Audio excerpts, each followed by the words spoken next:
Berikut ini merupakan contoh kasus pada permintaan dan penawaran agregat. Yang pertama yaitu konsumsi.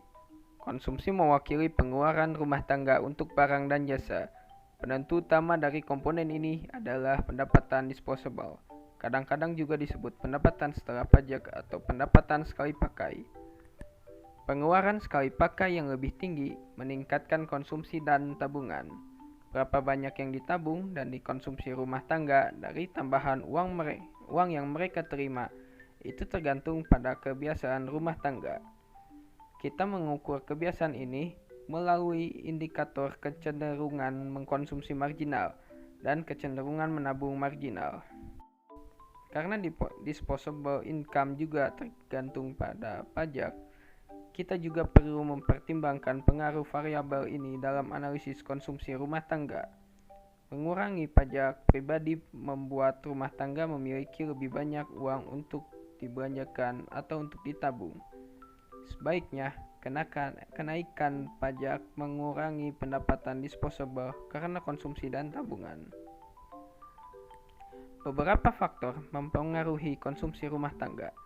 Di antaranya adalah kekayaan, ekspektasi konsumen, inflasi, dan suku bunga. Namun, para ekonom menyimpulkan bahwa disposable income adalah faktor yang paling dominan dalam menjelaskan konsumsi. Investasi. Pengeluaran investasi adalah pembelian barang dan jasa oleh bisnis. Pembelian biasanya untuk modal fisik yang sangat penting untuk kapasitas produksi mereka. Keputusan investasi terutama tergantung pada keuntungan yang diharapkan dan biaya pendanaan. Ekonom menggunakan PDB real sebagai proksi untuk menjelaskan keuntungan yang diharapkan. Pengembalian investasi baru yang diharapkan tinggi ketika PDB real berekspansi. Dan sebaliknya, ketika PDB real turun atau kontraksi, investasi semacam itu cenderung tidak menguntungkan. Alasannya adalah selama kontraksi, permintaan barang dan jasa lemah. Oleh karena itu, tidak mungkin perusahaan dapat menjual output tambahan yang dihasilkan dari investasi modal baru. Biaya pendanaan juga mempengaruhi investasi bisnis. Untuk mengukur biaya, para ekonom menggunakan suku bunga real daripada suku bunga nominal.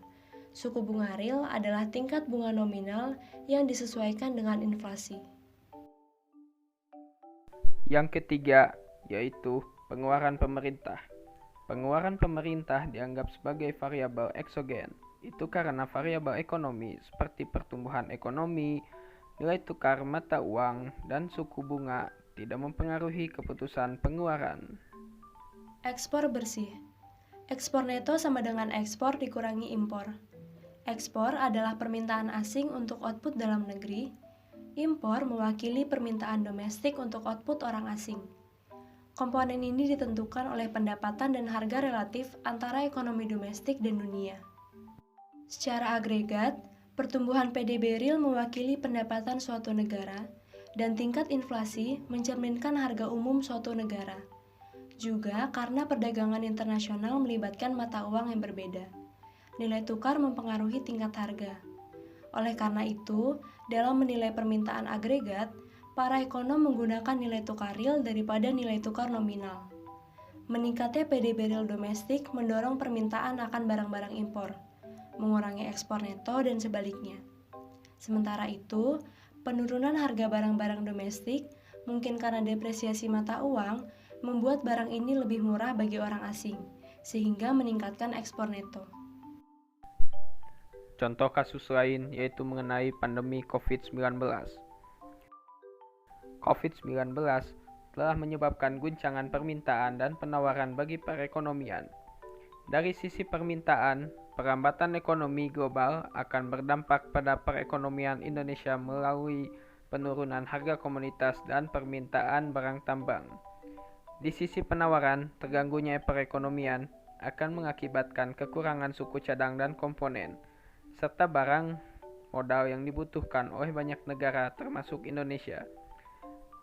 Ini mengganggu produksi barang dan jasa.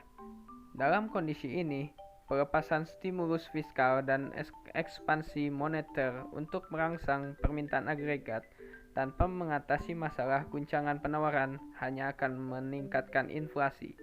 Kementerian Keuangan Indonesia memprediksikan ekonomi hanya akan tumbuh antara 0 sampai dengan 2,5% tahun ini.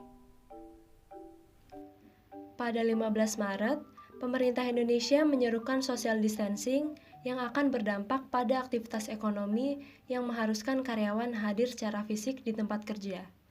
Ini akan mengakibatkan penurunan permintaan dan gangguan produksi.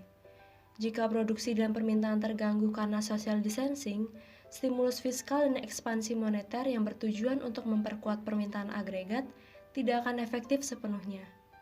Pemerintah justru harus menyesuaikan kebijakan fiskalnya agar sesuai dengan situasi, prioritas, dan merespon dengan cepat.